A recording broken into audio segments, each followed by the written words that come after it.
kur e thirr një njeri në islam dhe pranon islamin, çdo vepër të mirë që e bën ai, të shënohet edhe ty, pa ju paksu atij asgjë.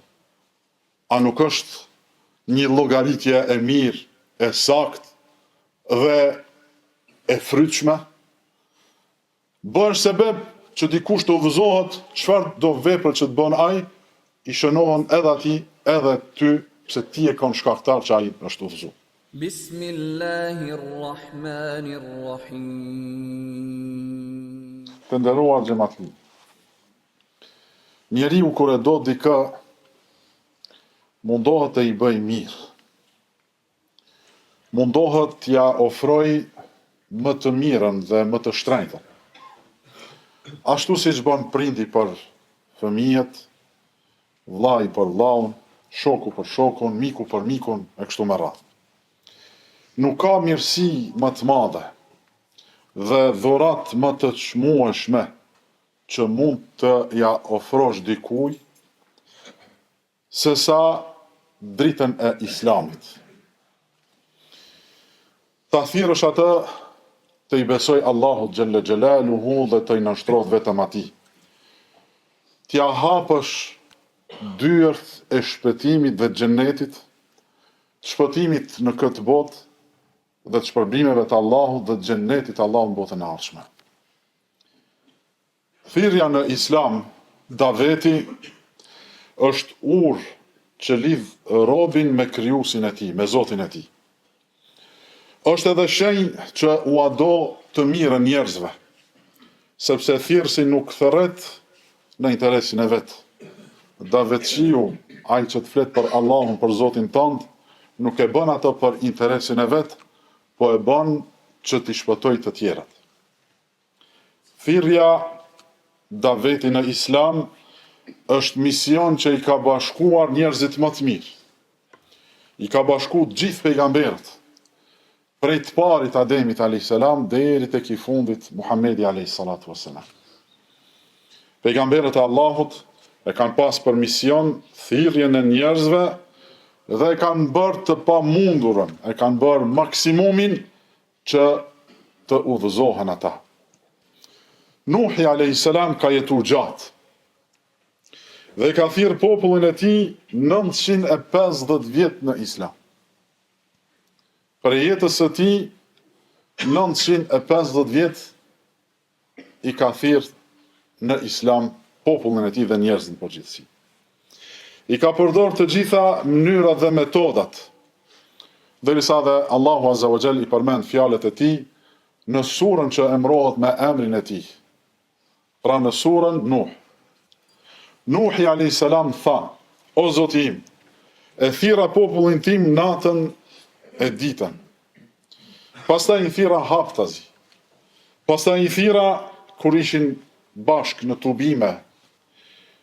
Po i thirra edhe veçmas. Pra po janë kohët Allahu xhelle xhelaluhu se çdo gjë që ishte e mundur nga metodat, po edhe nga koha e bëri Nuhi a.s. dhe si rezultat shumë pak prej tyne e pranuan Allahun xhelle xhelaluhu, e pranuan të i nështrohen Allahut subhanahu wa taala. Për kushtim i pandërprer, për pjekje e vazhdueshme, e pandalshme dhe palodhshme për gjatë 950 vjetëve. Jusufin a.s. e dënuan me burg padrejtësisht. Dhe gjatë kohës që ishte në burg, u mundon të çdo moment ta shfrytëzoj, t'ua mësoj dinin e Allahut, t'ua mësoj besimin në Allahun xhelle xhelaluhu.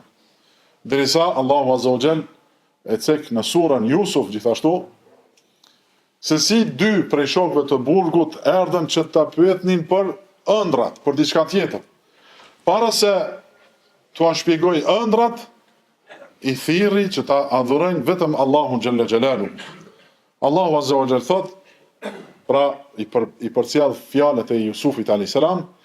O shokët e burgut, a janë më të mirë zotat e shumtë të ndryshëm, që ju veti bëni dhe i adhuroni, apo Allahu i cili është një dhe çdo nga dhënjues? Pra, është hapur një dritare e vogël për t'i thirrë njerëzit në iman, e ka shfrytzuar ata. Gjithashtu edhe prisi i pejgamberve, Muhamedi alayhis salatu wassalam, më i miri i tyre, nuk la moment, nuk la mundësi dhe rast pa i thirrë njerëzit në islam. Njëherë ishte pyetur Aisha radiallahu anha, gruaja e tij, a u falte ndonjëherë pejgamberi alayhis salatu wassalam ulur? A është fal ulët? Aisha radiallahu anha thot po, pasi që njerëzit e kishin lodhur dhe e kishin munduar shumë. Pejgamberi alayhis salatu wassalam është lodh, është mundu shumë për t'i udhëzu njerëzit në rrugën e drejtë. E gjithë jeta e tij ka qenë e mundimshme, derisa nuk ka mund edhe namazin ndonjëherë ta falë në këmbë. Është falur ulur. Allahu subhanahu wa ta'ala ju thot besimtarve, ju ka ardhur një i dërguar nga mesi jush. Muhamedi është nga mesi juaj, që të gjithë e njihni.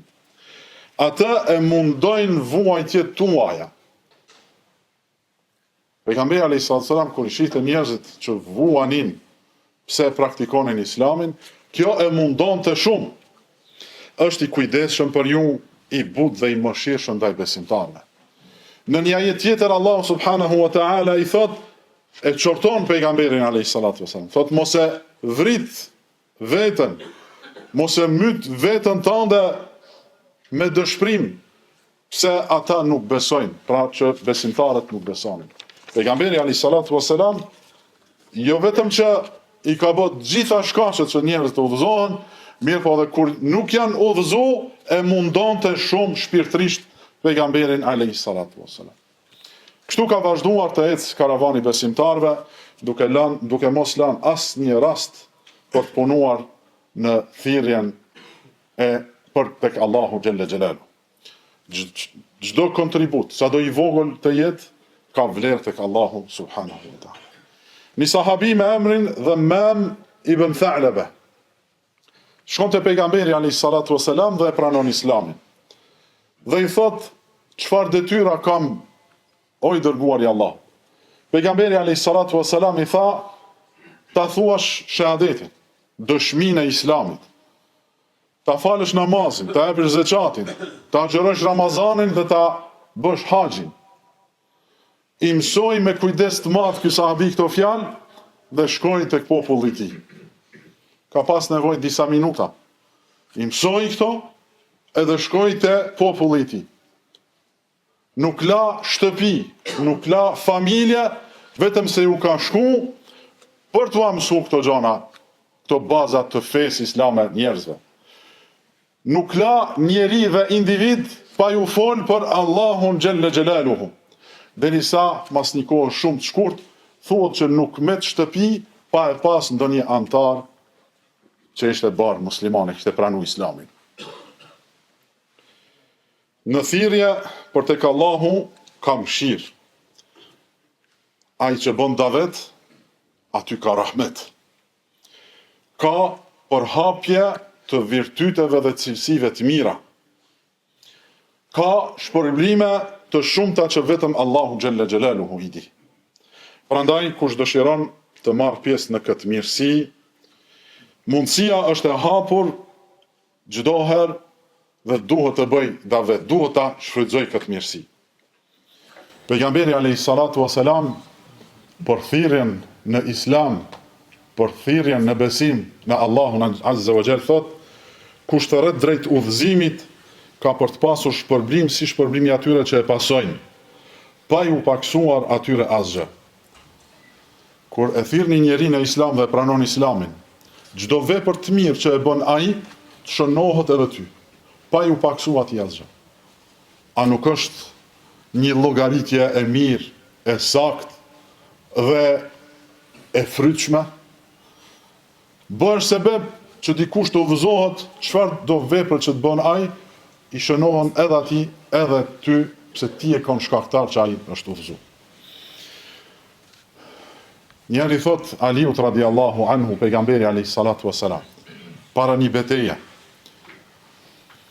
Nuk i thot shko, vraj, pri, shkatro, digj, po i thot o Ali, para se të ballafaqohesh me armikun, shko me qetësi dhe ngadalë në mejdanin ku do të ballafaqoheni me ta.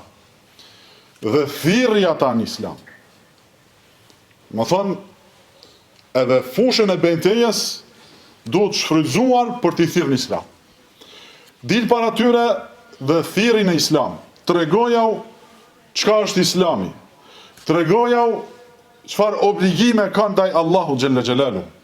Pastaj betohet pejgamberi alayhis salatu wasallam thotë, wallahi, pasha Allahun. Edhe kur betohet pejgamberi, betohet për diçka të madhe. Thotë, sikur një prej tyre të hyjë në Islam, më mirë për ty është se sa të t'jepen devet më të mira, devet që kanë vlerë më të madhe. Ajo ka qenë pasuria më e madhe në atë kohë. Besimtari e do të mirën për të tjerët, ashtu siç e do për veten e tij. Pejgamberi alayhis salatu wasalam thotë, imani juaj nuk plotësohet, nuk bëhet i plot. Imani juaj derisa ta do për vllajin e tij atë që e do për veten. Pra, si e do për veten tënde të mirën, ashtu duhet ta duash edhe për të tjerët. Nëse të tjerët nuk janë në udhëzim, nuk janë të udhëzuar, duhet të bësh çmos që ata të udhëzohen. Thirrsi mundohet të udhëzojë njerëzit, të i thërras ata në Islam dhe jep mundin e tij për të i drejtuar ka ajo që është në dobinë e tyre dhe shpëtimin e tyre. Ai e bën këtë me fjalë, e bën me vepra dhe me çdo mjet që është i mundur. Secili prej nesh është i aftë të merr pjesë në këtë mision. Secili prej nesh, pa përjashtim, mund të merr pjesë në këtë mirësi. Secili sipas dijes dhe aftësive që i ka. Pejgamberi alayhis salatu wassalam në një hadith të vërtet thotë: "Bellighu anni walau aya." Përçoni nga unë qoftë edhe një ajet. Përçoni nga unë, mësoja unë të tjerëve në qoftë se është edhe një ajet. Mos lini pa bë davet. Edhe një ajet. Kush prej nesh nuk mundet apo nuk e di një ajet dhe nuk mundet m'ia mësu të tjerëve. Bëhu pjesëmarrës në këtë mirësi. Ti je i aftë të bësh shumë për Islamin, edhe nëse dia jote është e vogël, aftësia jote është e kufizuar. Bëhu argat i Islamit dhe ku të ketë nevojë jepe mundin për hir të Allahut. Xhelozia për fen dhe mbajtja e barrës së saj duhet të jetë brenga e çdo njerit prej nesh. Duhet të rrjedh në damarët e çdo muslimani, qoftë i vogël apo i madh, mashkull apo femër. Nuk lejohet që mëkatet dhe gabimet e kaluara të bëhen barierë mes robit dhe punës për këtë fe. Ka disa njerëz që thonë, kush jam unë, m'ja mësu të tjerëve fenë islame. Jo, Allahu Azza wa Jall po thot edhe ti, edhe pse je gjunaqar, edhe pse je mëkatar, nëse mundesh me bën një të mirë për këtë dinë bëje. Nëse mundesh të tjerëve m'ja mësu një ajet, një hadith mësoja. Por ndryshe, nëse mendoni se duhet jemi perfekt për me thirrë në Islam, daveti i shnal prej në kohën e sahabëve. Asnjë njeri nuk është perfekt. Asnjë njeri nuk është 100% i pastër nëse është ky kush që të bëj davet. Atëherë askush nuk ka drejt me bë davet. Mirë po, është mashtrim i shejtanit që u aqon njerëzve kush je ti për me bë davet. Nuk je i aftë, nuk i ki kushtet, nuk i plotson kushtet për të i thirrë njerëzit në Islam. Ka pas prej shokëve të pejgamberit alayhis salatu wassalam, dhe kjo është ndoshta rrallë e keni dëgjuar, që një ditë para se me ra shahid në betejën e Uhudit, e kanë pranu Islamin dhe akoma kanë pi raki. Nesërmit kanë shku në betejën e Uhudit dhe kanë ra shahid dhe Allahu u ka pranua shahidllëkun. Deri dje i kanë bërë mëkatet e mëdha. Sot i ka ardhur mundësia ta bëj një obligim ndaj Allahut, e ka bërë edhe me ta ka shku në xhenet. Ky pra është një shembull më ekstrem. E mëkatet e përditshme që i bëjmë nuk bën të jenë pengesë për të i thirrë njerëzit në rrugën e Allahut. Thirrja në rrugën e Allahut është ndër veprat më të mira. Është një formë e xhelozisë për dinin e Allahut. Janë fjalët më të dobishme dhe kjo ishte detyra e pejgamberëve, misioni i pejgamberëve. Allah subhanahu wa ta'ala thot Kur'an: "Wa man ahsanu qawlan mimman da'a ila Allahi wa 'amila saliha." E kush ka fjalë më të bukur se sa ai që thërret për tek Allahu dhe bën vepra të mira. Elusim Allahun azza wa jall na mundsoj që secili prej nesh ta përhap Islamin me aq sa ka mundsi. Elusim Allahun azza wa jall të na jep sinqeritet në fjalë dhe në vepra. Aqulu ma tasma'un wa astaghfirullaha li wa lakum.